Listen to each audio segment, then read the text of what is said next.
warms my heart to see you all here. And I want to say a special thank you to Andrea from Transcendence Wellness Center. It's so beautiful to be here and to be in this amazing salt room where we have the experience of just taking on these wonderful ions that help rejuvenate us. And as Andrea was telling me earlier, it's so beautiful because it helps us with our respiration. And our respiration is how we re-spirit ourselves. So we don't think of the word and how the meaning of the word comes together, but it's so beautiful because the salt room is really regenerative. And one of the things we're going to chat a little bit about is grief. You know, as part of how do we, so the talk is called The 3 Keys to Awaken Your Divine Destiny of Passion, Purpose, and Power. And when we think about that, we have to ask ourselves, how did we give that away? How did we actually lose our power, our passion, and our purpose over time? And how do we regain it? But the first step is that awareness.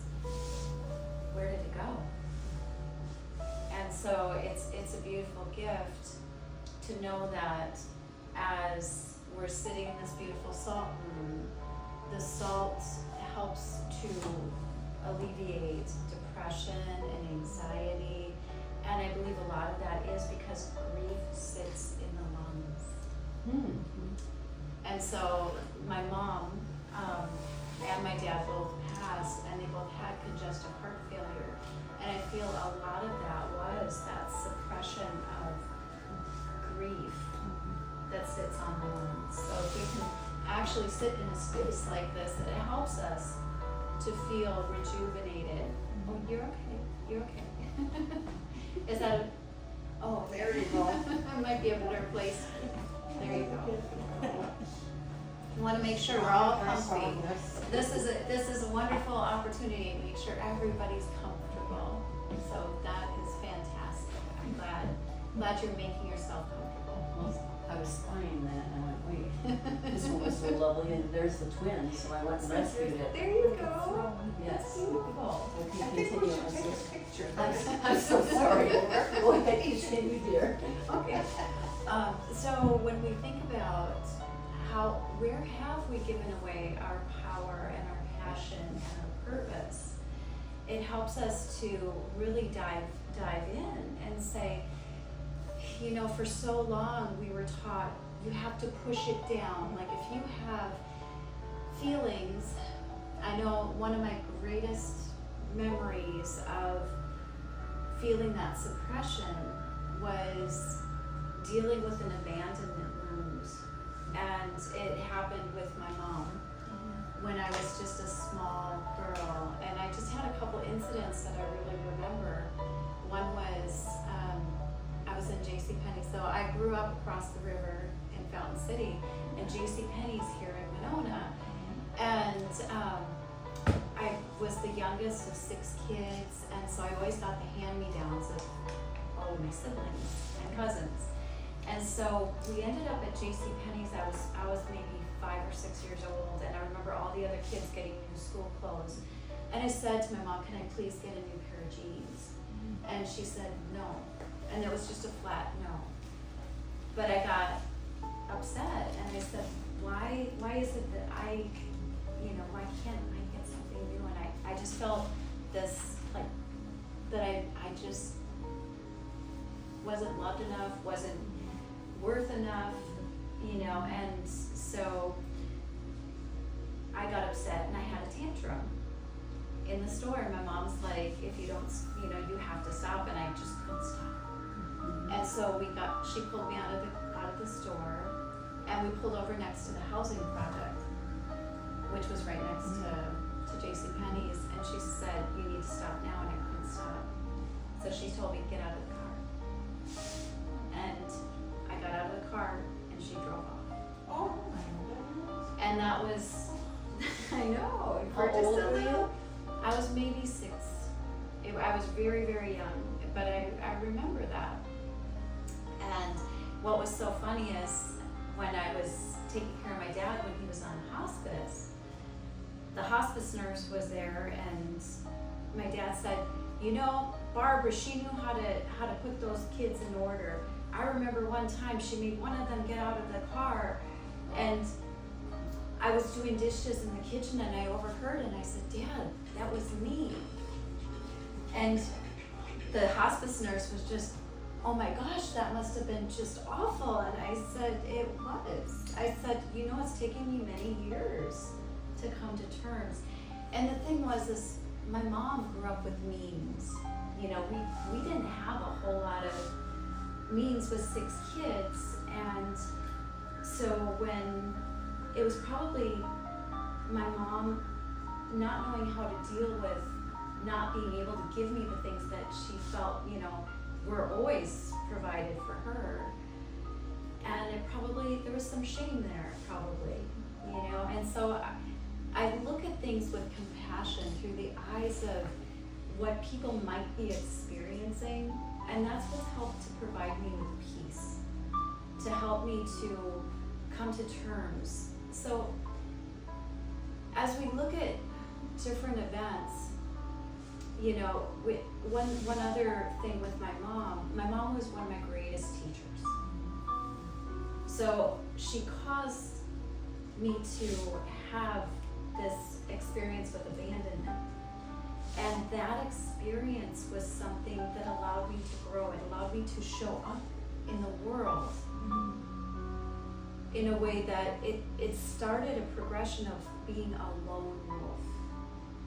Because I never felt like I could say what I needed. I couldn't express without feeling that I wasn't able to really Have a voice. know that I had a voice and that I mattered. Being a caregiver Yes. for my children all my life. Yes. I want to know how that story ended. How did you get picked up? How long were you alone? So I just need to know. yes, yes. And so the way that I remember was that I had 4 older sisters and my brother, and I had a sister with me. And what I understand is that she said, you go back and get her, you go back and you get her right now. And so it's pretty long, big block, that housing project, which seemed like forever in the mind of a small child. But she came back and she picked me up. I did this once to my kids. We were at, well, I didn't do it to them. Yes. They were at Target, and they were quite older, like one in middle school, and one was, you know, probably old, you know, way older, and he was probably older in elementary, but they were just being terrible. And my mom was real close, and we used to walk to her house to Target, and I said, you know, they wouldn't get in the car. They were just, I go, you need to get in the car. I'm going to be leaving. I'm leaving, and the count of 5, I will be leaving, whether you're in the car or not. They just wouldn't get in the car. So I counted to 5, calmly started the car, and left. So they walked. My daughter was way in middle school, not even whatever. And they left, you know, because they were laughing about it, you know. And of course they walked to my mom's house. And then, of course, my mom called, and I said, well, you walk that far, you can walk home. We used to walk to mom's house all the time. Yeah. So it was about you know, about a mile. And of course, my mom was absolutely behind me, because, you know, I gave them the count to 3, or, you know, whatever, and they were much older, and they would not come in the car. Wow. Yeah. They wanted to go back and get something or buy something. And I go, no, we're all done, you know. Yeah. So to me, I don't know if that was so much abandonment. I mean, they still laugh about it, you know. Well, see, and if they can laugh about it, that's a beautiful sign that they understood you had boundaries. And they were gonna push them. Yep, and then when we say what we are available for and what we're not available for, you were not available for, you know. So it's kind of this dance, you know, and yes, we learn those boundaries over time, And hopefully your children were at an old enough age, Yeah. and if they can laugh about it, they probably were, where they understood that, that was the result. They were pushing me. Yeah, exactly. So it could have been, how far can we push? And, there's always the different perspectives, which is beautiful, because based on where we are, we have a different scope of perspective. Right. And so it's interesting because we're all just walking each other home. This is just an amazing dance that life is that we are, I always say home is right here, which has been the experience of me being a nomad. I've lived in several different spots in the United States and the world, and I feel like my heart is what calls me to these different areas, but it's allowed me to know that home is right here, and I need to take that sensation wherever I go so that I can show up and be the greatest source of love that I can be for myself as well as those that I encounter. So, we never know. I think back to the things that my son experienced because I just didn't know. And the healing journey is a journey, and we don't know until we know. And like being a lone wolf, I was at his, so the way that has showed up in my life is one of my relationships, he was a stuntman and animal handler, and he actually had a wolf. And so I was a wolf mama. And then at my son's wedding, I got ushered to the front row, and as I was seated, I realized there was nobody in my whole row. My family was behind me. And so, like, in that moment, it was this feeling of, oh my gosh, I'm alone. And then I realized, no, I put all my ancestors that weren't able to be there in the row beside me. And so I visualized all of them there, and it took me a second, a nice hot minute, I had a couple tears, and I was like, oh, this is showing me, I'm, how many ways can I show up as the lone wolf? And so it's amazing because it's in relationship where we heal. It's in connection to one another that we can actually see ourselves, and we can actually be that reflection of love and support and healing. And so we can look at, what is this showing me? What is this teaching me? Because every experience that we have is an experience where we're able to learn, where we're able to grow and become more of ourselves. That's crazy that you say that, because my whole life that's what I've always felt like. We're put on this earth with a certain set of objectives that we need to learn and grow, and we also need to teach. And I've always felt that every person you come in contact with is for a purpose, and you are either supposed to learn from or teach or both.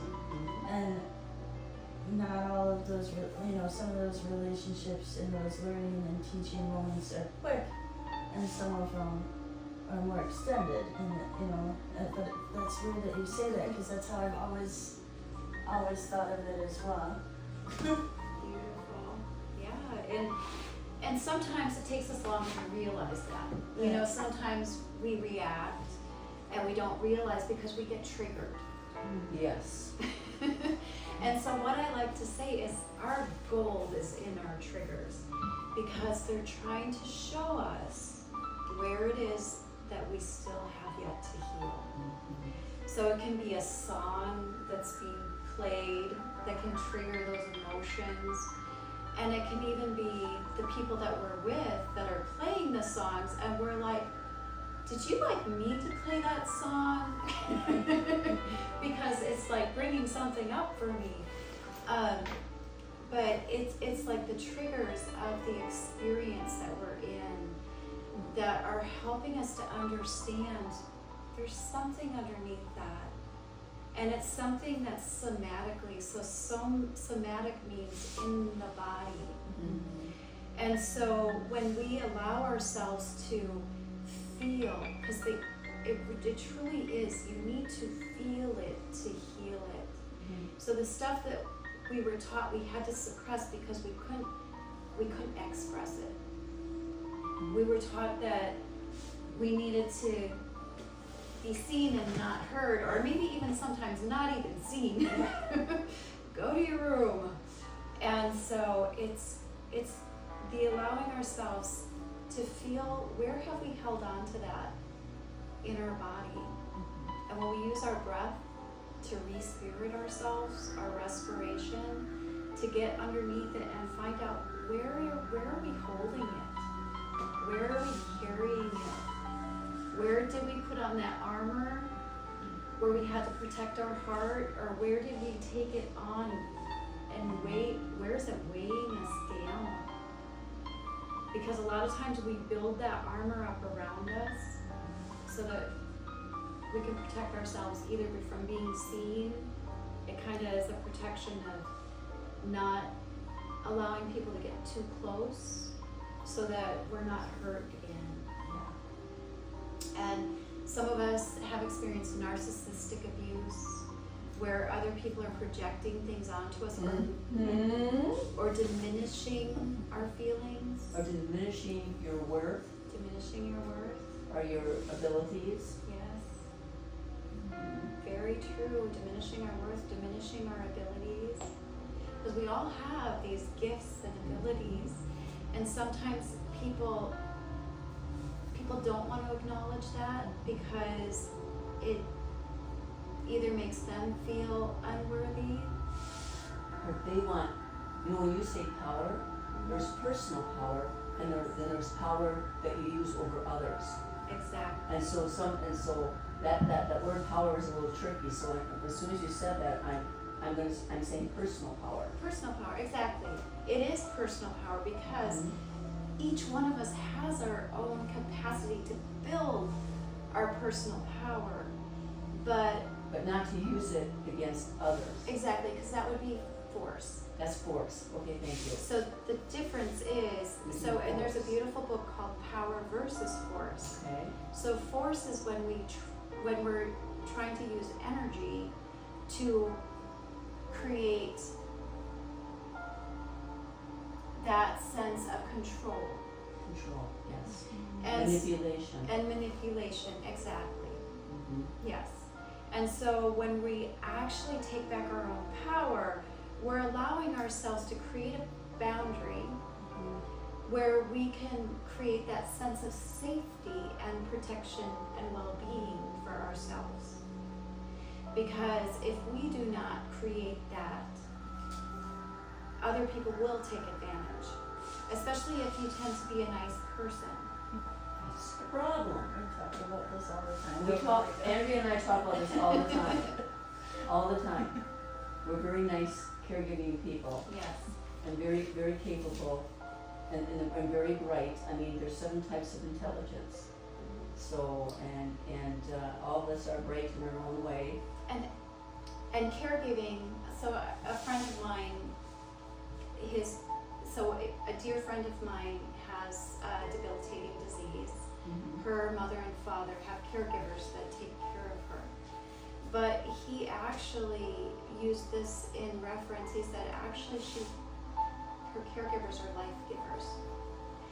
And if you look at the perception of this on a bigger scale, when we look at energy, we are all light beings. You know, we are made of light within us. And other people who tend to try to take that, because there's takers and there are givers in the world. They want to snuff out your light. And they do, and Or some, blow it out or whatever. yes, and so, you know, we actually know that as being energetic vampires. Yes, we talk about that all the time. So they actually do try They to do. steal the light. And they actually can, because well, yeah, of course they can, we all know that, but I would say I'm very empathetic, so I really feel like I'm an empath in a lot of ways. And so I can feel really bad energy, and that can really be very detrimental to my health. And when I'm being kind and not getting that in return, that gets really confusing. Yes. You do a good job at doing something, well, oh fine, we don't need you anymore, we can continue. Oh, really? Yes. You know, and so those are the times where you get dismissed. Yes. Yes. When people from that perspective, or where they are takers, look at people as expendable. Yeah. So I can take and take and take, and then I can just toss aside and leaves us feeling diminished. If you are a giver, if you're highly empathic, it can make us feel as though we are worthless. So the thing is, I'm at the point where I know I'm not. I have no Yeah. problem. I'm still thinking I like myself, but you still have these people bombarding you and doing this, and you think of every way you can do it to put down your boundaries, but they're not respecting your boundaries. And then when you said you can trigger you, oh boy. So And then you react, but even if you don't react and you say something, they still dismiss you. So I'm like trying to take myself out of those spaces where those people reside. yes. And I'm trying to, well, I am doing it, and I'm redoing the process. Not the project, but the process, not what I want to do. That's what someone would say, well, if you don't like to be around those people, well, then just quit. No, I like what I'm doing, but I don't like doing it with them, so I can just take that process and do it someplace else. Yes. Beautiful. And if you can put yourself in an environment where there are other givers, And that's what I'm doing. yes, then you're fueling each other. No, isn't it beautiful? It is beautiful. And one thing, so I worked in recovery for a while, and one thing that I would tell the ladies, because I managed a sober living home for young ladies that were battling addiction. So addiction is basically the suffering that is going on internally, where they're trying to find a way to numb out, because the ego, so we all have within us the ego personality, and how that tends to show up is either a runner, a victim, or a defender or attacker. And so when You you wanna look, say that again? so the ego, so we are programmed. When you're talking, can you face her a little Oh, bit more? 'Cause she needs to I have to read read your her lips. Oh, I'm sorry, I was Thank like you. watching her trying to read your lips. thank you so much for Yeah. reminding me of that. So I'm addressing, but I'm gonna look this way. Thank Go you. ahead. My pleasure. So the ego is this personality that we've been programmed and developed to be. But as the ego, we tend to have a persona that is either a runner, a victim, or a defender or attacker. And so it's how we were programmed in order to survive in this world. So we don't want to look at the ego as something that's bad. We want to say, how can I incorporate this part of me that's done such a good job of taking care of me when I needed to be taken care of? It helped me to survive some really difficult times in my life. So that runner, defender, attacker, or victim, we get to re-educate it and incorporate it into the heart and soul of who we are. So our divine destiny is to come home to the heart and incorporate this part of us back home and say, sweetheart, you did such a good job of taking care of me. I love you so much. Now we're going to use all of that energy to focus in on our well-being. How can we show up with the other givers in our world to help nurture and love ourselves and focus in on our well-being so we can take such good care of ourselves. And then we get to reprogram. So our mind, it sometimes, and our body, sometimes needs to go through a reset. Like we reset our computer. That makes sense. When it starts getting glitchy, That's the word I've been using. I'm pushing reset. yes, we need That makes to sense. push that I reset. love it. That's what I've been Yes. saying in my head, yeah. So we're defragging our mind and our body because we're a storage unit, just like this massive computer. And so we have our mind, we have our heart, we have our gut, and all of these need to work together in coherence so that we can create health again. So we can take off that armor that we've been carrying around that's been weighing us down, and we can really start to embody the truth of who we are, the gifts, the talents, the abilities, to start unlocking all of these places and spaces to create space inside of us. So we can really start to nurture and love ourselves. So that's why one of my favorite modalities is somatic release breathwork, because it allows us to go into those places and spaces to say, okay, it's time to let go of some of this. So we go into controlled breathing patterns that allow us to access these spaces and bring up and out and feel, and then to regulate our nervous system so we can find that space of peace inside of ourselves. So when we say we're talking about those 3 keys to regain our power, our passion, and our purpose. So that first step is, where did I give it away? The takers, the narcissists, all of those ways we've wanted to prove how lovable we were, to be validated, approved of, and we wanted to show up, and we wanted to make a difference. And we wanted people to know that they mattered. And so we pour out our love to people to let them see, you are valuable. And so all of those times we've given away pieces and parts of ourselves, because little pieces and parts of ourselves felt like they got fragmented over time.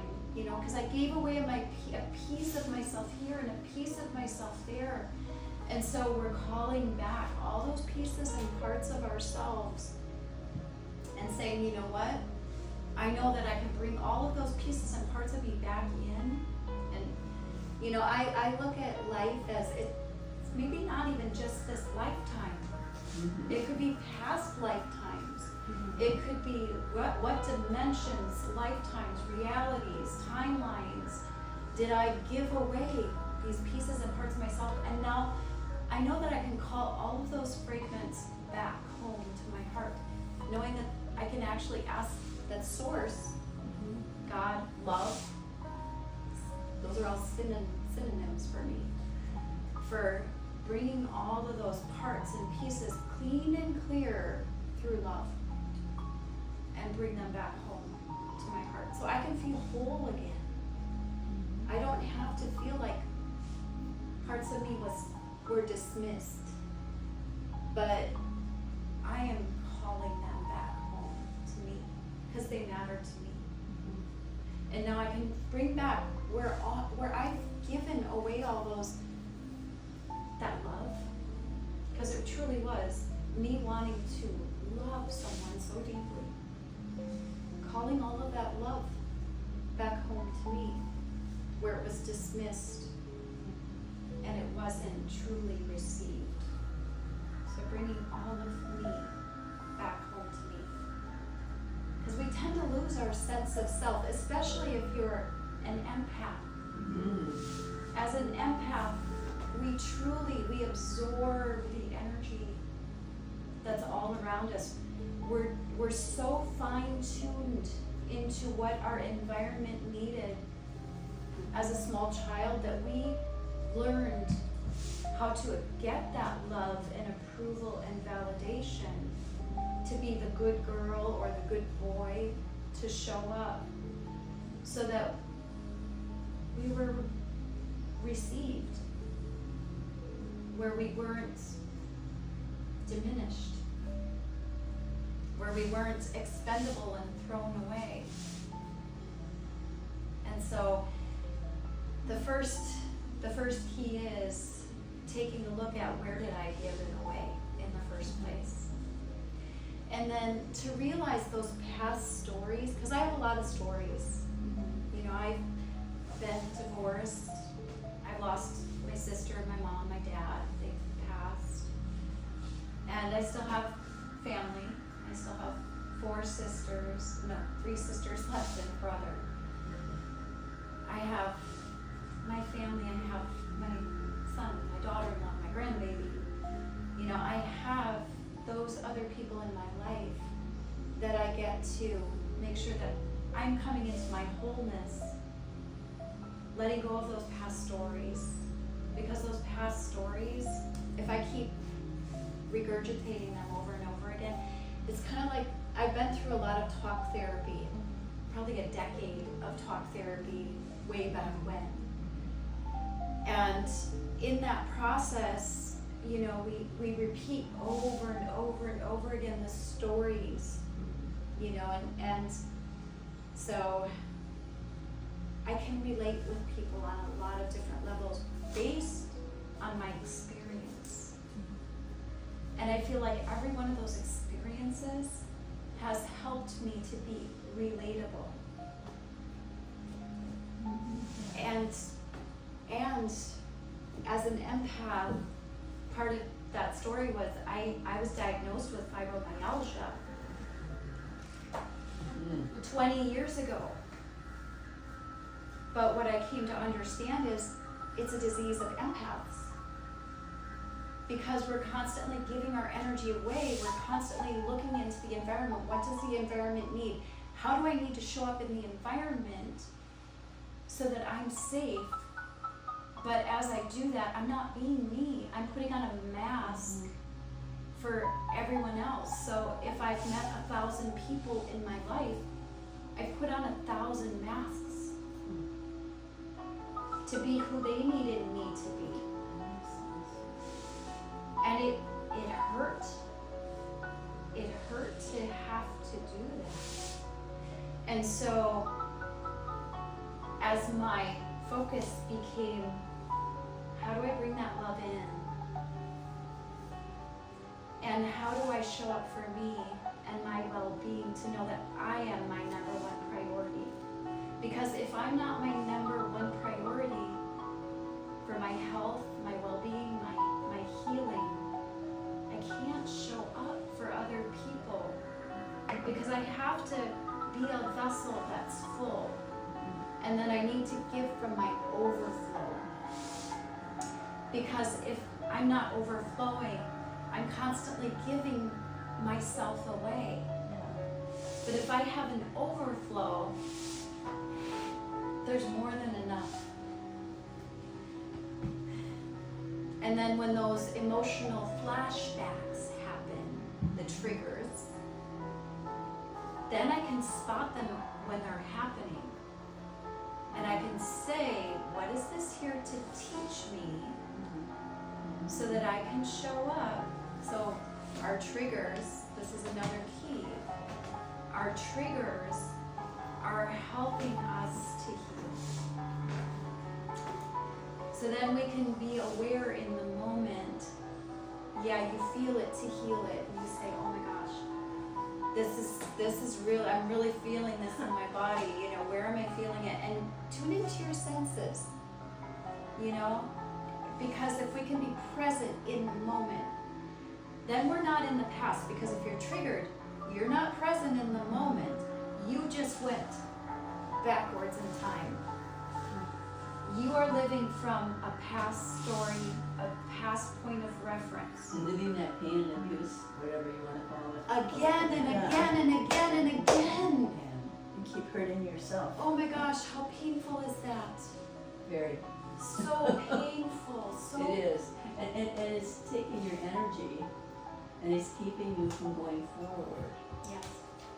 And it was so funny because as a somatic release breathwork practitioner, I practice what I preach. And I do sessions. So we have a network of practitioners that share sessions. And so I did a session yesterday morning before I got out of bed. And we had a family reunion. And I was at my brother's house. And I love my brother. My brother has stepped up for me in so many ways, in so many times. And like at one point in my life, I lived with my brother for over 6 years. While I was getting myself back to me, I lived in spiritual retreat centers for 3.5 years to develop my sense of connection with divine, with spirit, with God, with love. And yesterday I was staying at my brother's house, and he thinks I'm still sleeping, even though I just got done doing a breathwork session for an hour and a half. And so he's watching The Lone Ranger, just synchronistically, right? In the living room right next to my bedroom. So he turns up the Lone Ranger song, full blast, and I'm like,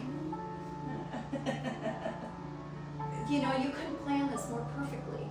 And like tears start streaming down my face because it triggers me, you know, in that moment it triggered me because that's how I feel so often in my life. So just so you know, there are core emotions.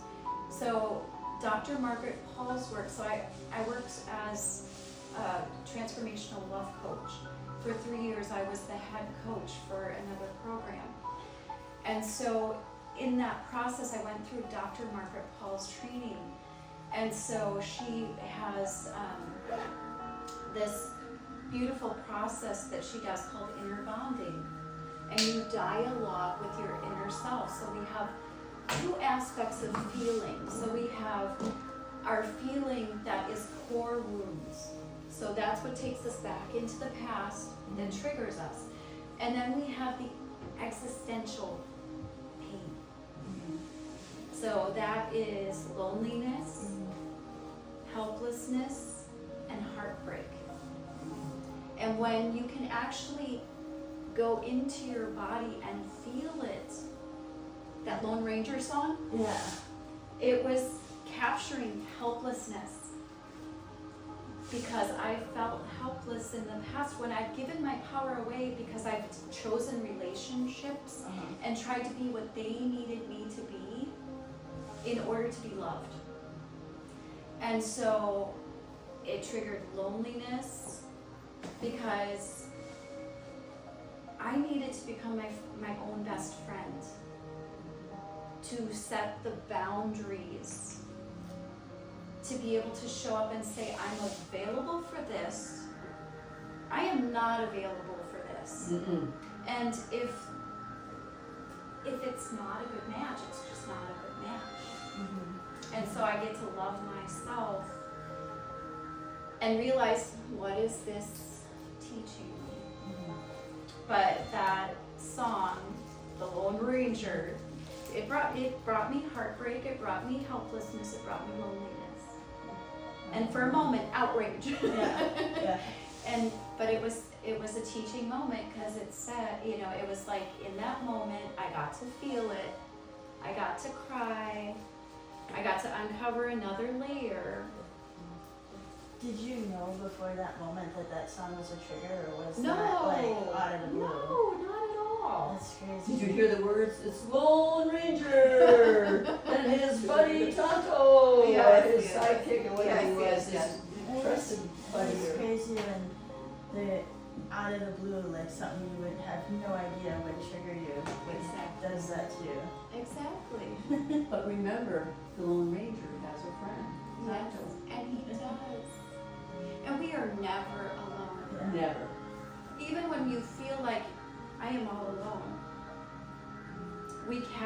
opportunity to reach out to other people that understand us, other empaths, other givers, because we're always wanting to be here for one another, so that we can fill up our vessel to overflow. And we can do that for one another. But when you're stuck in your stuff all by yourself, it is a very lonely space to be. And I have friends that are on a journey right now with loss and grief. And sometimes we have to go inward because it feels like that self-preservation where we need to just kind of go inward and kind of hermit a little bit and love ourselves. But you have to know when you're doing that to love yourself and for self-preservation, and when you're isolating. Because isolating and lone wolfing, it is so detrimental to our healing. Because we heal in connection with other people. I have a tendency to do that. I mean, really badly. Like, if I didn't have this place, I put myself in my room and I don't go out into the world. I actually get really bad social anxiety going out by myself into like natural things, like going to the grocery store by myself. Sometimes I am okay, and sometimes it's like that social anxiety. Just like really glad that I have this place, because then in a working environment, I'm extroverted. I am able to do that, but out in the world I'm not. And that hermiting thing, I have to be really careful of that because I do that naturally. Yeah. And I believe a lot of empaths do as well. So I don't know if you've ever taken the Myers-Briggs test. Multiple times a year, every year when I was growing up. I am an INFP. That's I've what I been am since too. I was a kid. Yep. She used to have us do it a couple times a year, every That's year. so fun. What is it called, Myers? It's called Myers-Briggs. Yeah. Oh yeah. Briggs. It tells you about your B-R-I-G-G-S. personality, doesn't it? Mom just wanted to know if anything was changing. She is my champion, because she would always, anything that was going wrong with me, she would educate herself so she could help. Thank you. And like when I was a kid, not knowing what was going on, she figured out that I was an empath, and she did all the research, and same with my dyslexia. She figured out what it was, because in the 80s nobody knew what it was. And they just stuck me in a room doing test after test after test for multiple years. I'll go see you another second. So an INFP is a natural healer. So I'm also an INFP, natural healer, natural empath. And we tend to be super empaths, where we do need that space to rejuvenate ourselves. So we kind of retreat back from the world, but the best space that we can be in is nature. Nature, and for anybody, nature will help fuel us and fill us back up, because it's all energy. We are all energy, and so is nature. Hi, welcome. Feel free to grab a seat. I'm sorry, I'm taking a lot of room. No. Totally okay. Yeah, so For a small person, I take up a lot of space. I'm telling you, even at school, oh, my locker, anything. You give me space and I just fill it up, and then I can't use it because there's so much in there, I don't know where it is. yeah, and so that's another thing that we bring up is, so we are space, and so with the somatic release breathwork, it helps to open up that space to defrag, like the computer reset that we do, so that we can actually embody more of us. And the invitation is also take a look at your space and start to ask yourself, how much of this did I bring in to protect me? Because I know that as well. I'm a nomad, but I have my storage unit across the river. And I need to start decluttering some of those things, because we bring it helps us to connect to the past. Yes. And keep the stories alive. Yes. And sometimes we overdo that, and sometimes we also do it to protect ourselves if we've been in an abuse pattern in the past. Sometimes we hold on to things to keep the space filled, so that we try to create a barrier. Or that person that you're keeping that stuff for was so loved, you love them so much, you feel safe when that stuff is around. Yeah. And I have a dear friend of mine who recently lost someone she loves dearly, and she just basically took all of that stuff into her space because she's grieving. Yes. And she's very sad right now. And so it's like we need to honor whatever our journey is, because everybody's journey is unique. And we never know what is helpful for another person, because sometimes we have to go through different stages and different steps to really allow ourselves that healing space that we need. And so, sometimes we do take on other people's stuff, and not just physically, but emotionally, physically in our bodies. We try to help others because we feel like if we can help take it on, but really the best thing we can do is to love them as much as we can and allow them to have their experience, because everybody's journey is unique. So we have to grant them the knowing that they are strong enough to be able to witness them and love them. And sometimes we have to do it from our own space, and not actually impose ourselves on them, because sometimes letting them fall is the greatest gift that we can give them, because sometimes they have to fall so hard and so far before they can actually find their own strength to pick themselves back up. And I know people in my life have let me do that. And I'm grateful for that. And it allows me to show up for other people, because, life hasn't always been easy.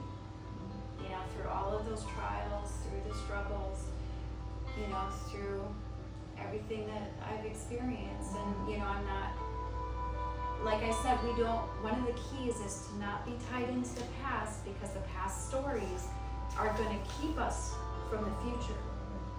And everything that we have to create in our lives, the people that are here to show up in our lives so that we can nurture one another, sometimes when we have those stories, it keeps them out. And it keeps them from showing up, and it keeps us from receiving the immense gifts that are in front of us to receive.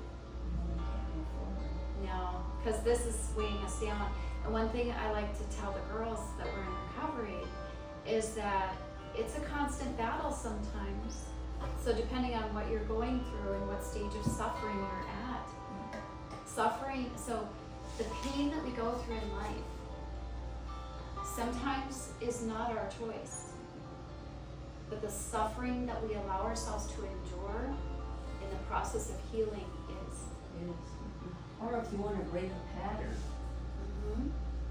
And just an example, my son 2 years ago was having problems with his stomach quite a few years ago, and he's a loves to party, and he's a fantastic cook. Yep. So also a great dad, great husband too. But anyway, and everybody loves him. He's just likes always there for friends and stuff. But anyway, I just said, I really feel, because I have to watch what I eat, and I don't eat red meat. If you would cut out your red meat, I know it's really hard, but he makes good salmon. He's a good cook.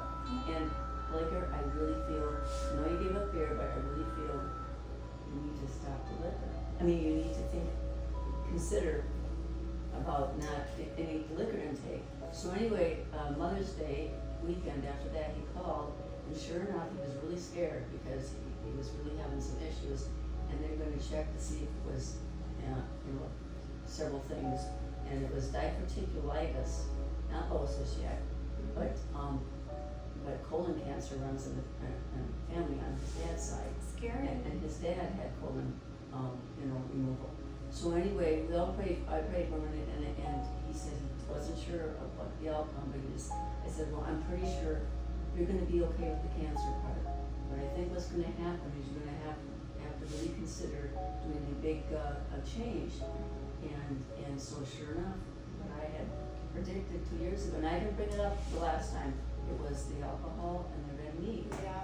Well, I don't eat red meat, but I do drink alcohol. So he said he was going to give up alcohol. And Beautiful. now today's weekend, I said, after that, I said, right on the phone, I said, and I will too. I said, I've been thinking about this for a long time, and I said, out of solidarity, I am not going to drink anymore. He goes, Mom, I'm in this for the long haul, so am I. Beautiful. And so this weekend, we had a 50th reunion, right? I mean, a 50th anniversary. And I really, it's really helpful if people at your table are not drinking. I kind of told my husband, it'd be really nice if you would not be drinking at, I will not be drinking. I brought along these hydration tablets with water. Of course, he just went and drank and didn't even ask, it was really rude. He didn't even get me water for my stuff. And so I just, like you said, I was gonna trigger. Yeah. And then I just said, Rita, you can do it yourself. And he said, could you at least get me, because I was helping out. And he goes, you can wait. So I just got up, got a glass of water, Bless you. put in my tablets, and drank it, and I just did it. And then I had a friend sit next to me who just kept drinking and drinking and drinking. And I had to remove myself from her. And then people wanted cake, so I decided, I'm gonna go see, I'll go get cake. But I had to move from all those drinkers. Yeah. I had to do something to get away from them. And at a split second where I was just gonna go, no, you will not do that. So beautiful. You brought up some very good points here. So our environment, so they say that we are like the 5 people we spend the most time with. So truly look at the people that you are spending your time with and say, do I really want to be like them? No. Because you really want, and it's, you know what, and sometimes that can hit hard because we realize that how much we love those people that we are around, but it truly, the environment that we are in impacts us. So you need to start saying, okay, if my well-being is my number one priority, what are the choices and changes that I need to make for me? The second thing that you talked about is diet. So diet is so important, and so it's what are we taking in, and it can be diet, it can be, what are we breathing? What are our thought patterns? What are we taking in up here? Because it is all. Shut that little light off. It's the one that, the little light makes the little screechy noise. No, that's the street. Oh, that does? It's the halo therapy, Mom. Oh, bummer. You don't even have your hearing aids in. No, I don't. You don't, 'cause So- I don't know. Okay, so the other thing that you had shared, which, so someone else that I know that I love dearly was having some digestion issues. So what is it that you're not willing to digest? The other thing is with the colon is repressed anger.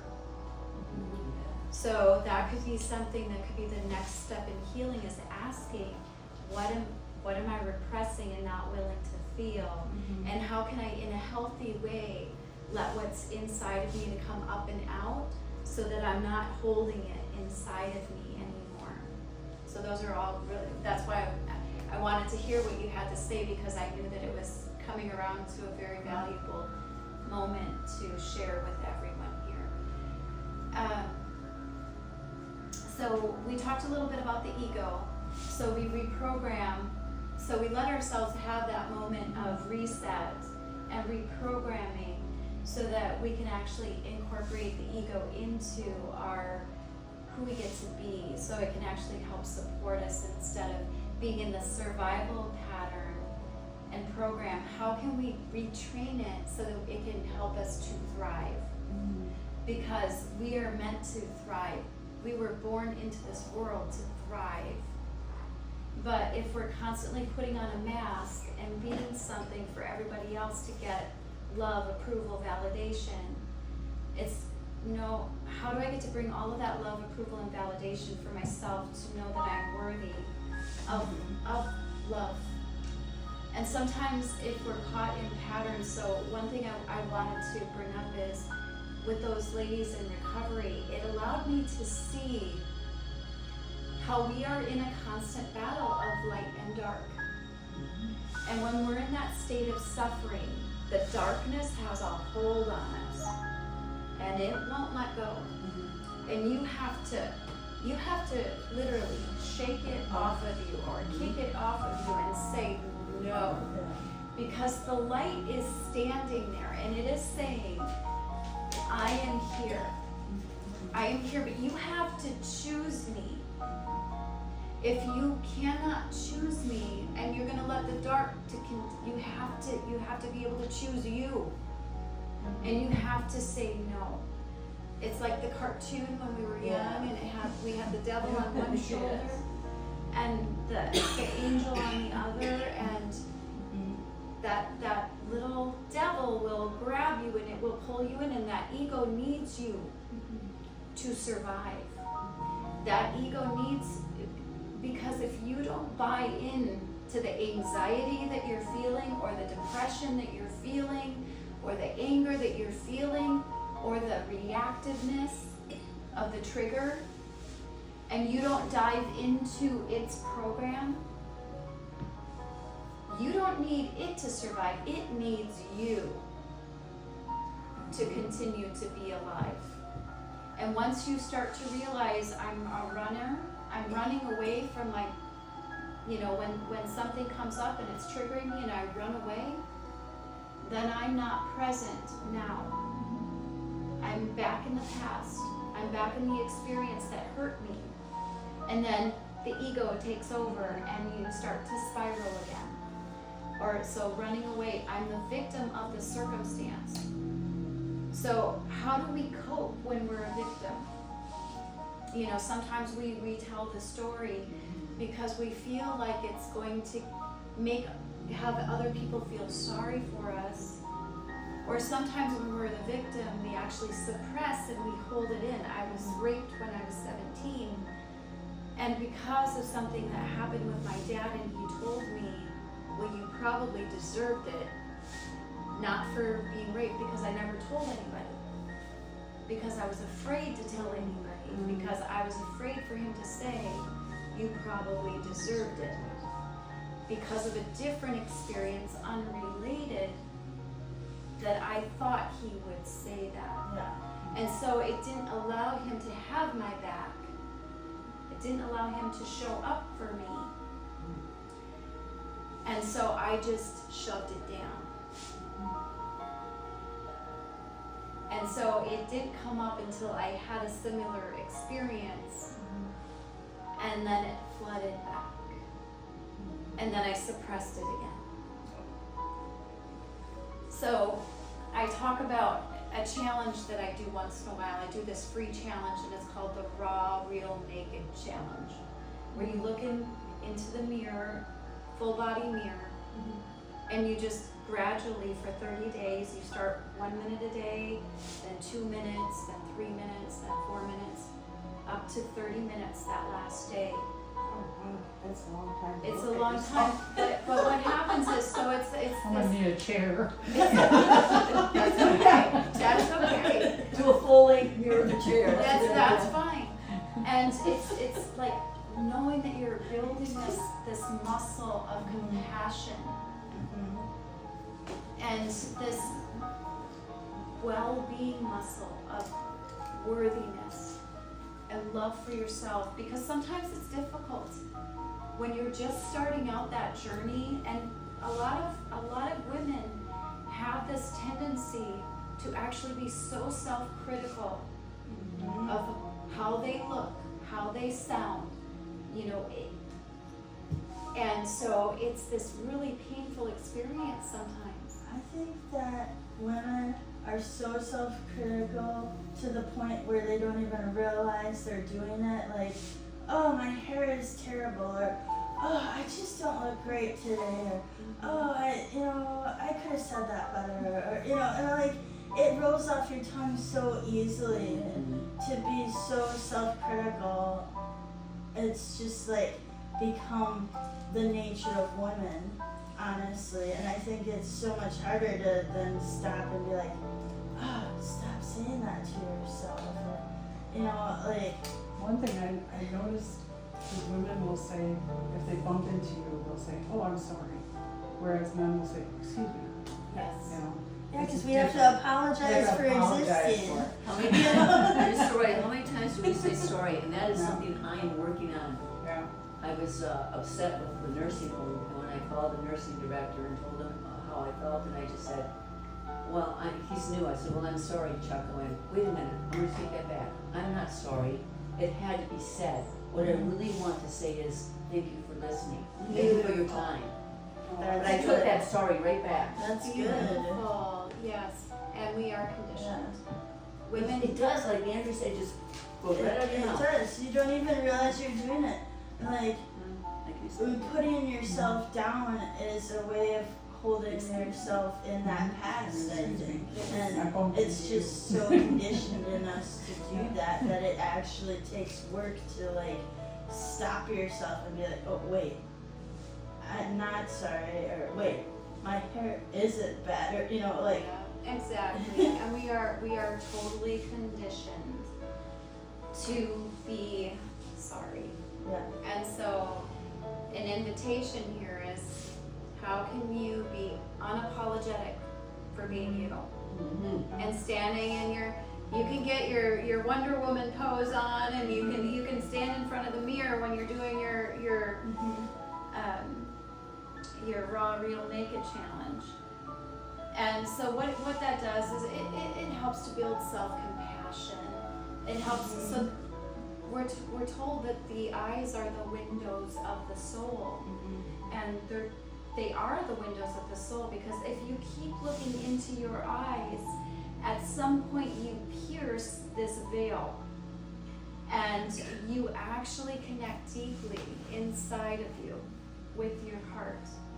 And so by doing this over and over every day and just building that muscle, it helps you to start acknowledging yourself. And it was like day 7 or day 8 of the very first Raw Real Naked challenge that I did, where I remembered the rape.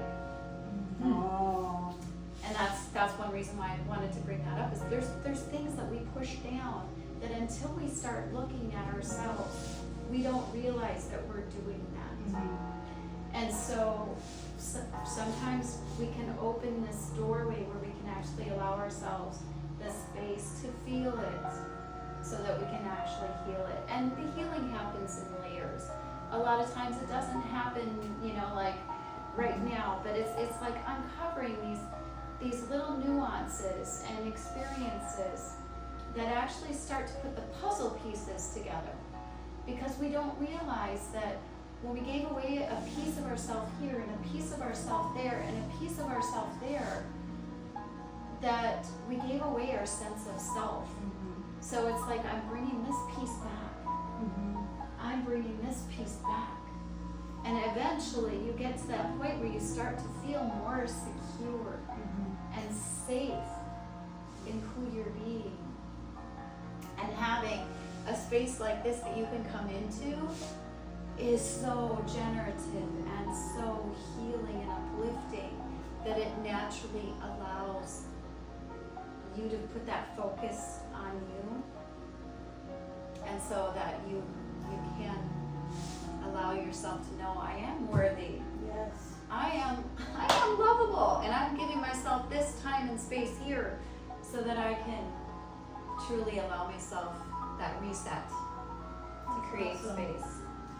I used to do a reset of sorts when I was a young adult, because I did a lot of traveling, and I was responsible for a lot of crazy people. And I mean, they were crazy from my point of view, because they were so impossible sometimes. Yeah. And sometimes it would just build up, and then I'd have this time when nobody else was home, and I would go downstairs in the lower level of our house, and I would scream bloody murder, just totally scream at the top of my lungs. It was so refreshing, Beautiful. because it just let all of that craziness out of my body. Because when you're supposed to be, helping other people all the time to be better and nice and be this professional person who's supposed to understand how to do this. You're just building all that stuff around you. And so sometimes you just have to let it go. And it was very invigorating to just Beautiful. scream at the top. Yes. I don't know if I ever told you this, but No, but I used to use that basement. I was a latchkey kid in that same basement. It was an amazing basement. There's camouflage shag carpeting, the fake panel wood green walls, and real wood slats for the ceiling. It was amazing. I was a latchkey kid. I used to go down every day after school, turn on the record player, and dance and sing like I was on a stage somewhere. It was, that was a magical basement. That's wonderful. And so I'm glad you brought that up, because there's different things that we can do to help ourselves get back in our body, to get present in this moment. And catharsis is actually very healing. You know, a lot of times we don't acknowledge it, but in somatic release breath work, you never know what's going to come up and through to heal. And so I've had many of my sessions where I've used catharsis, because it's like it's coming up and it's on, and I'll grab a pillow and I'll scream into the pillow. Or even you can do more of a less intense, you know, instead of using the intensity of your voice, you can actually get into the feeling of the screaming, getting it up and out, but not necessarily, you know, stressing your vocal cords to that extent. But I've totally done that, and I haven't thought about that for a long time. I'm so glad you brought it up, and I'm so glad you've shared that can be super healing, because it can. And I was sharing with Andrea earlier, when you have a lot of anger that's coming up, if you're finding yourself being triggered and you're needing to get some of that energy up and out, one of the things you can do is you can put yourself against a wall and push into it with all of your strength. And as you're pushing, you're just imagining all of that energy, and it's just energy. You know, the wall doesn't energy. Yeah. Everything is energy. So basically, you know, you're just getting it up and out of your body so that you're not suppressing it anymore. You're creating that space and that opening. And, you know, like you said, as a professional, you were required to wear a mask. And you had to show up in this way. And you get to a point where I need to let go of some of this, because people are so stupid. sometimes, yes. That's what it feels like. It can feel that What way. did they say? The masses are asses. It was a president that said that. I don't know if it was Thomas Jefferson or if it was Benjamin Franklin, one of those. Well, he was a forefather, wasn't a president, but one of those, you know, forefathers said that the masses are asses. And it is true.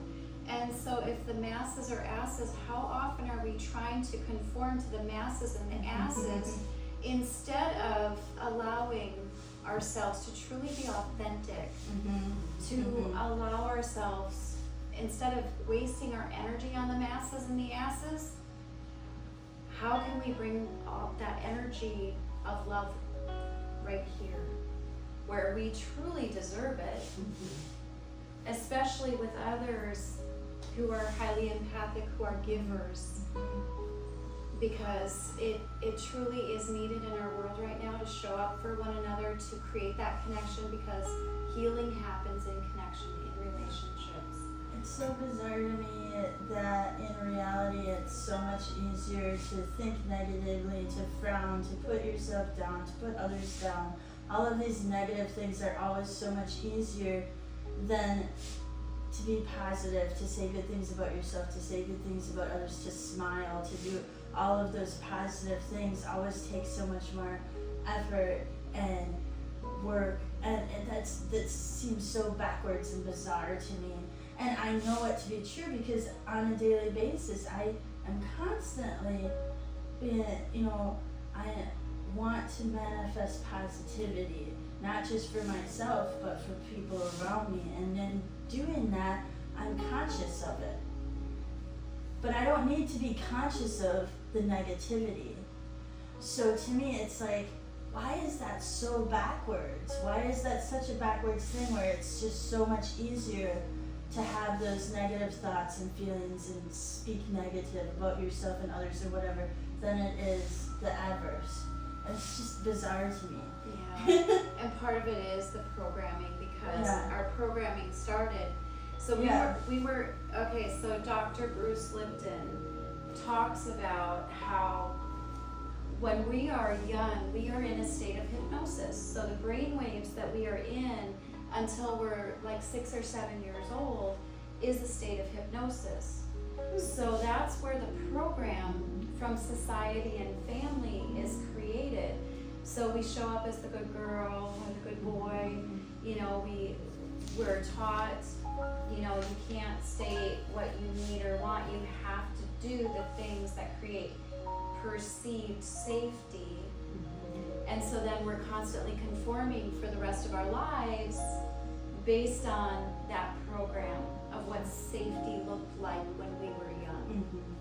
So it's the awareness. So we have to regain our power, our passion, and our purpose by stopping to waste and piddle away our energy where we know it's not serving. Because people can only receive what they're willing to receive, and usually they can only receive what they're willing to be. So if they are narcissistic and unkind, they can't receive love and kindness.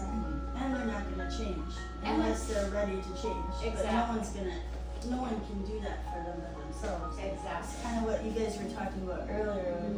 Like a narcissistic person cannot and will not hear you and change unless it's to benefit themselves or they decide to do so. Exactly. You never will get them to do that. Yeah. So that's when you focus on your well-being and you say, I'm available for this, but I'm not available for that. So I am going to disconnect. I'm going to remove myself from this situation. So basically, they lose the interaction with you, which is what they want because they're craving the attention and the interaction. So if you actually remove yourself and you continue to remove yourself when that's happening, you know, then you actually start to condition them that I'm not that. Yeah. You know, they call it being a grave rock. You just don't respond. Yeah. You choose not to respond. You just become unenticing for them. It's like you're not feeding. You're not feeding. Say that again now? I kind of went into a little bit about this gray rock. So Yes. if someone's saying something like President Biden should have done when what's his face was being awful, he should not have given into that. What I think he should do is just turn to the audience because he loves America. I'm sorry for no political here, but Yeah. this is my take. And just talk to America, not to the Exactly. person next to him that was being Exactly. unasked. Exactly. And you know, here's another point there is if you want to look at the energetics of it, we all need to create a positive energetic field around us where it's saying, I am not going to let somebody else trigger me and become reactive Yes. because it's in that triggering and reactiveness that we look The bad. a little crazy, we look a little senile, we look a little stupid. And so if we are actually putting that force field up and then we're remaining focused with the interaction that we want to create, That's right. That's why he has to redirect that interaction. because we can be diverted, our energy can be diverted if we allow it to be diverted. But it really requires us to be that presence of focus and clarity to say, number one priority is my well-being. You are not going to affect my well-being. It is my job to protect my well-being. And so I am not available for that. And, it would have took 1 second, well, maybe 10 seconds to say that the actual question was this. And so Yes. I'm going to focus in on that question. Yes. And that is the one that everyone is going to connect with. And I do that exact thing when I'm dealing with a person who's focused on their own needs, that narcissistic mindset. And also along with that comes a lot of passive aggressiveness. And I don't deal with passive aggressiveness very well because I am a very straightforward person. And so what I'll do is I'll say, okay, what do you really want to ask me? That's What is beautiful. the question that you really have? Because instead of bopping from here and there and just getting agitated, and if you ask me the question you need to that you really want to know, Beautiful. I can give you the answer you really want to know, and then we don't have to have an Yeah. argument. Because And I don't like arguments. No, and I'm not confrontational either. Yeah. So the one thing I want to share is that there's a battle of light and dark right now in our world. Yes. And so the darkness wants us to stay distracted. Mm-hmm. It wants to create confusion and chaos. And the dark people want to do that same thing, Right. cause chaos. Yes. So if we can stay focused on the light and realize, so if you look, so I love words. It's one of my passions is words. And so I like to look up in the etymology dictionary the meaning of words. And did you know that chaos actually means space? What? Not really. That is the most mind-blowing. I know. Space. Space. So if we're working to create space within ourselves, what if that chaos is creating space for people to wake up? Even though it's very distracting, it's also touching people's buttons and it's saying, I am not liking this choice. I'm not liking this choice. Okay. So what exactly are we doing here? Is this really a good idea? I wonder what else might be possible. So if you divert any attention that you would be giving to the chaos or the distraction, and instead start saying, I wonder what else might be possible here. You've just activated a superpower inside of yourself, and you've just sent something out into the creative field that is super powerful. Because if we have enough people that are open to saying, I wonder what else is possible here, and getting very curious, that is an ignition of energy, an ignition of power. Yeah. It's igniting a passion, because I really fully believe that curiosity is like the wellspring of vitality and youthfulness and that wonderment of excitement for being alive. It keeps you going. And it keeps you going. So that gray rock is being non-reactive. It's just totally, it's like, just like a lump. But if you can just remove yourself and let them just imagine that the lump is still there, but put yourself in the curiosity and the wonderment, but they don't have to know about that. So like the perceived space that they would see is just a lump that's not fun to play with anymore because you're just a gray rock. Yeah, so while you're lump, being the gray rock, that rock is thinking of another possibility. But no, you don't even have to think. You don't have to. Because when we try to figure stuff out and we try to think about it, we're stuck here. We're stuck in our mind. Okay. So we don't want to be in our mind because we're never going to figure it out. Okay. It is the coherence of bringing the mind and the heart and the gut, the intuition, the knowing that we have inside of us, bringing those three things online together that creates that power. So our power center is actually here. So when you're here, you're stable, you're grounded when you know that you're here. You can't do that from here. Okay. If you're trying to think about the answer and trying to figure it out, Or figure out why they're acting like that? no, way? don't even go there. Don't even go there. No, you get back in your power center, Okay. you bring these together online. So what's this right here? This is, Well, what's your mind? so think of your third eye. Yeah, and the third eye, yeah. Think of your third eye and your intuition. Think of it as being connected with higher self. Mhm. So if you are the center point, connected, so this is just another thing. This is your power center. Your heart is your echo chamber of your soul. You're bringing your mind, all of you. You're bringing all of you together. So if you're in a meeting and people are acting crazy, like Bonnie was saying, she had to deal with, people acting crazy. And you're in a meeting and people are being crazy, how long do you let that go? Can you just say stop, let's reset? It depends on what authority level you have. Like, where is your leadership level? Got it. If the other people in the room are not at a point of respect for you, Right. then there's little that you can do. You can honor yourself by putting up your shield and saying, I'm not gonna let this outside distraction shift who I'm gonna be. Because it's all in who you're being. Okay.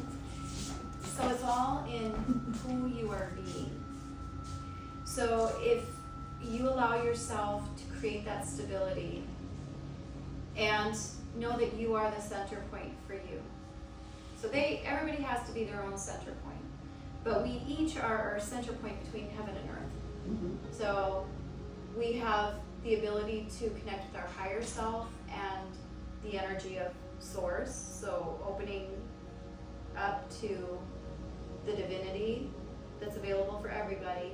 It's access that we all have. Just like we all have access to the earth. We can take our shoes off and we can feel grounded. We also can say, I'm going to open up this space, and I am the center point between heaven and earth. And I'm going to do everything within me to create this solid space, owning my power. And owning your intentions, you can still state your intentions, like I'm available for this, but not for this. Exactly. So I'm removing myself from this space, I've already recreated another space, and that's where I'm gonna take my attentions to, Exactly. or my, energy. Right. And so if you have a focus and a clear direction Oh, I of know. where you want that energy to go, you can do that. But if not, you can open up to the space of curiosity and you can say, I wonder what else is possible. And just keep your space in that realm and feeling embodied in your body. So you're not going off into some airy fairy space, but you are staying solid in your core, very connected to knowing I am the center point between heaven and earth. I wonder what else is possible here. And just let your body be like, so I always call my heart my North Star, because I know that it's guiding me. But it's not just the heart. So I always say my mission is to help guide 1 million people home to their heart. But it's not just the heart, because we have to know that we have to be in coherence, like our full body has to be online to know that we are creating that stability. And that's what creates the safety, the well-being, the trust. It's gotta be here. So stop looking for it out here and really bring it here. But when you're saying, I wonder what is possible, you can find out what's possible, because you're thinking of it. right? Well, it's not so much thinking of it. Okay, I keep using the word thinking. You're feeling this. You're feeling, you're being in the space. Keep beating that pillow. Thanks. I'll do them all. I was gonna ask. No, I'm good. There's Very another sweet. one, but look at me with all these pillows. Thank you, that was very sweet of you. I'm just short. So being in the wonderment and the curiosity, it isn't a thinking space. Because we need to expand beyond, so we're trained to figure it out. You know, you go through 12 years of school, and we're trained that you have to have the answer. Sometimes there are no answers in life. Sometimes things happen in life and there are no answers. But when you say, but there are possibilities. So what if you create that space of embodiment? So you're getting comfortable in the feeling space of you. So you know you, and you are you, and you are you, and you are you, and I am me. We heal in our interconnectedness, but we're not imposing and merging together. There is a collective energy, and there's, I believe, a collective light and a collective dark. So in one sense, we do connect, and we are all interconnected. And when I say that there's the collective light and the collective dark, there's also the knowing that collective shadow. So we all have light and dark within us. Sure. So it's how do we bring that light to radiate? Well, you know what, I always think about, you cannot have a clear head if you don't get your feet dirty. Yeah. Because you have to be standing on ground Yep. in order to Yep. You have have a to create. sense of being vertical. Yep. You have to create that stability. So, I mean, it's okay to get your feet dirty. It is okay to get your feet dirty, and And you then have just- to be grounded. Just be okay with the rest And of it. yep, and be okay with the distraction that you're seeing out Yeah. here, because there's always going to be that distraction, It's the world. and there's always going to be that chaos, and you have to know, I am stable. I am solid. I'm going to stay open to the curiosity, and I'm going to be present now, not in the past.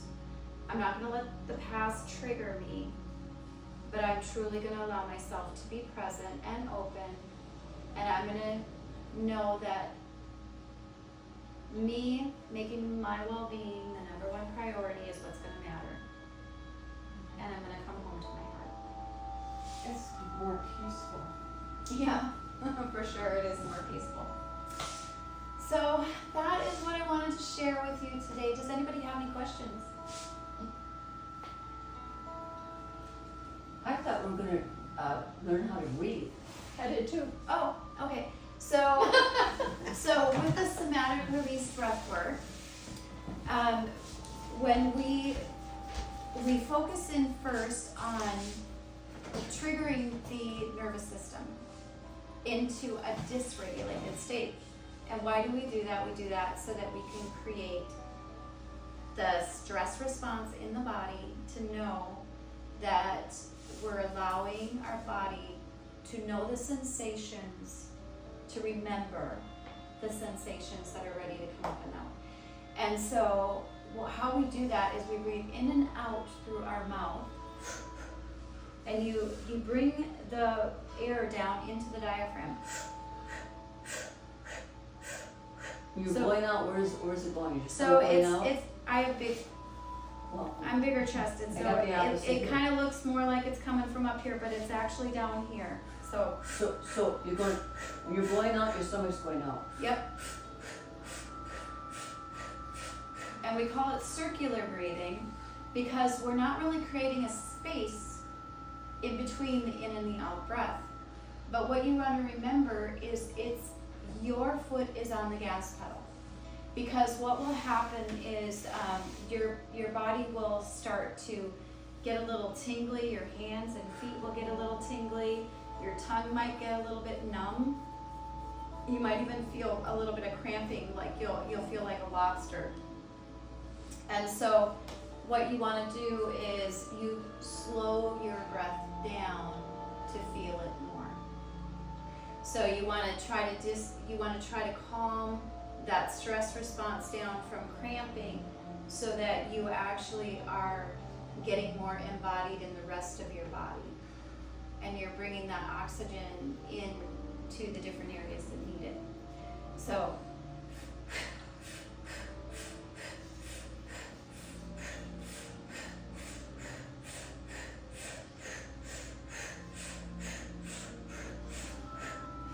and you could do that maybe 20 or 30 breaths. So breathing in, stomach out. Yeah. Breathing in, your stomach's going out, and then when you're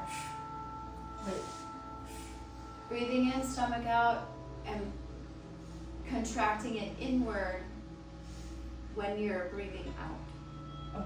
So I was doing it backwards. yeah. I was so- doing it backwards then. So when you're breathing in, your stomach is expanding. So in, stomach out. Everything is expanding. In, expand. Yep. And then you're contracting your stomach in as you're exhaling out.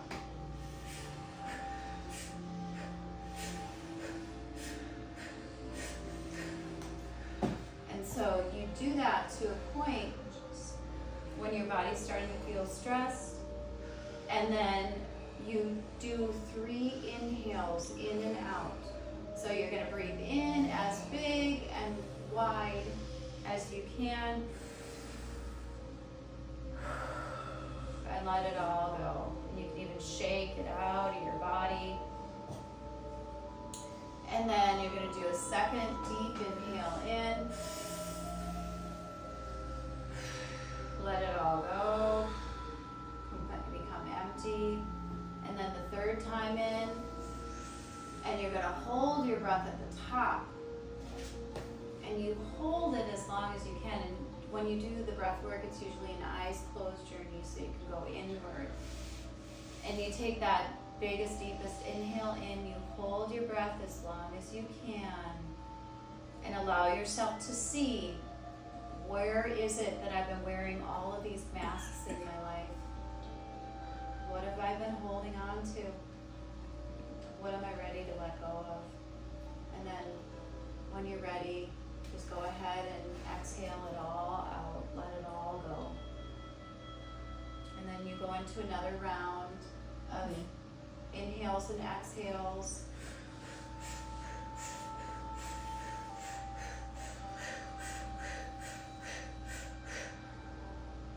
Until we're ready for a second round.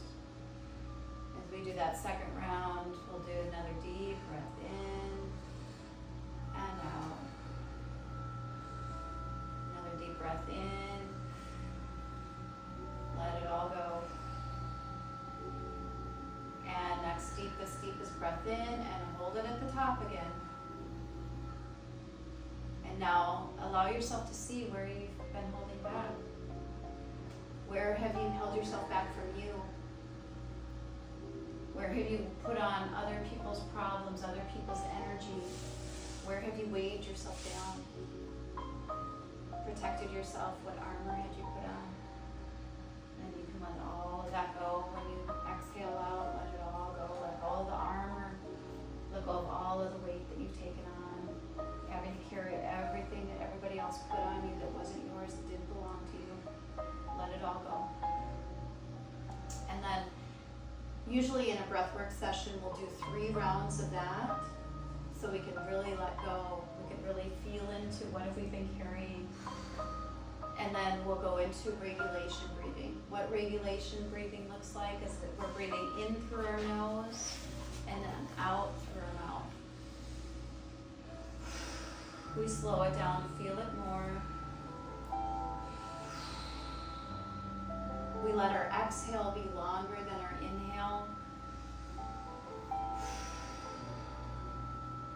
And we breathe in through our nose, we're still expanding through our stomach.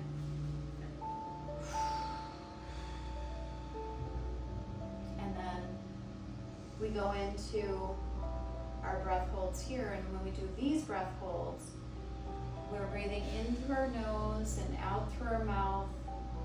We'll do 3 of those. Breaths in, out, become completely empty. Again, breathe in through our nose, out through our mouth. You can even let go of a sigh. You can tone, use your voice.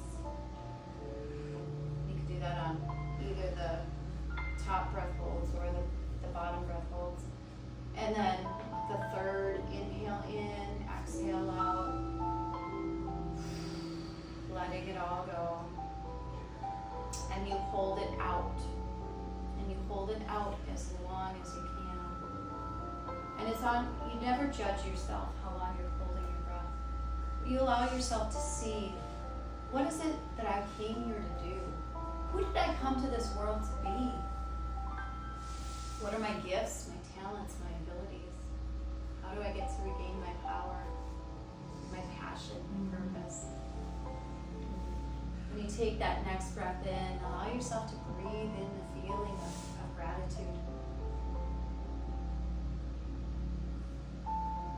Feel that sense of gratitude for your life, that gratitude for every experience that allowed you to bring back the puzzle piece of you that you are reclaiming and bringing you back to wholeness. And then we can do another round of the breaths in and out, in through our nose, out through our mouth, in through our nose, out through our mouth. It's really good for strengthening the diaphragm as well. You can Good for feel your singing. beautiful, yes. Helps us to build that diaphragm muscle for our singing voice, you betcha. Back in Minnesota, you betcha. You betcha. Well, I noticed I've been doing kind of breathing, yours is a little more involved, but I'm doing chair yoga. And she has that expanding when you do your stomach out and then in. And I'm in a singing group for dementia. And I'm telling you, I'm hitting some notes that I couldn't hit before. That's fantastic. The added benefits of breath work, so amazing. So then we'll do that last breath hold in and out. It's really beneficial.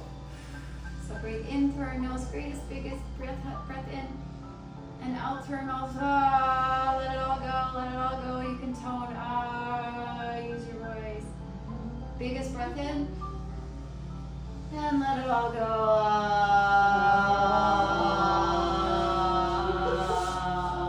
Biggest breath in through your nose, and out one more time. Shake it out, and hold it at the bottom. As long as you can hold it out, hold it out. And then when you're ready to take the next biggest breath in, you're going to breathe in the feeling of love. All of that love that you've given away over time, you're bringing all that love back into your heart. Bring it all back in.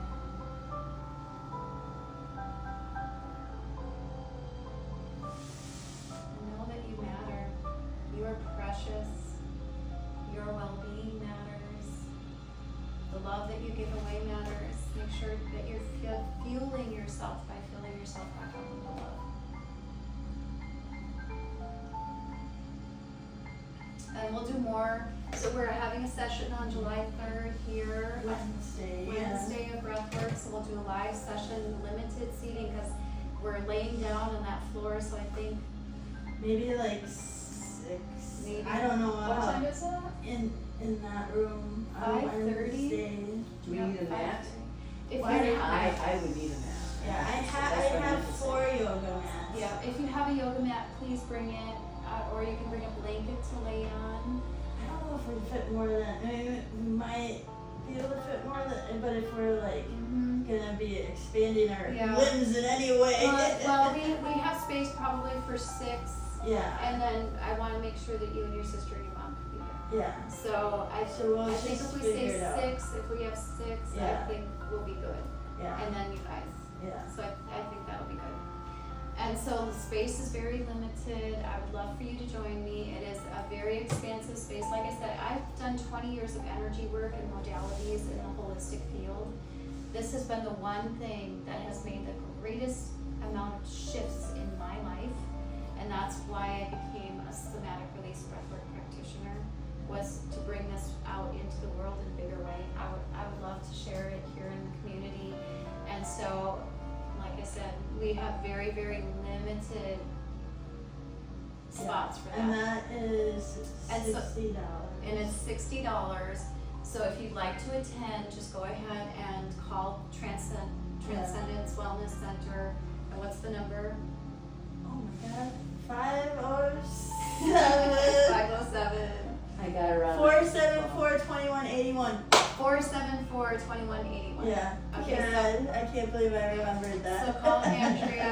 This and- Wednesday. Yep, this coming Wednesday, 5:30, and so we'll take very limited seating for that, and I look forward to being here with you guys. So if you can make it, please join us. It will be amazing, and it will be totally all focused on breath work and meditation to help you to clear some new spots.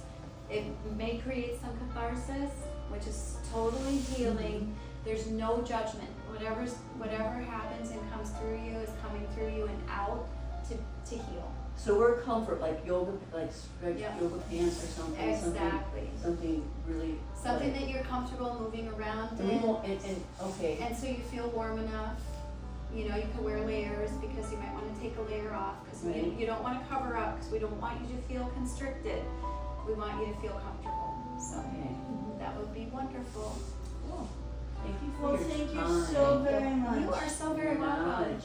It was my pleasure. And if you think of any other questions, you can always email me at Jacqueline@vibrationalenergysolutions.com. Speaking of, if you have more cards, I only have 3 cards left Oh, on the beautiful. table. Yes, I would like So, to have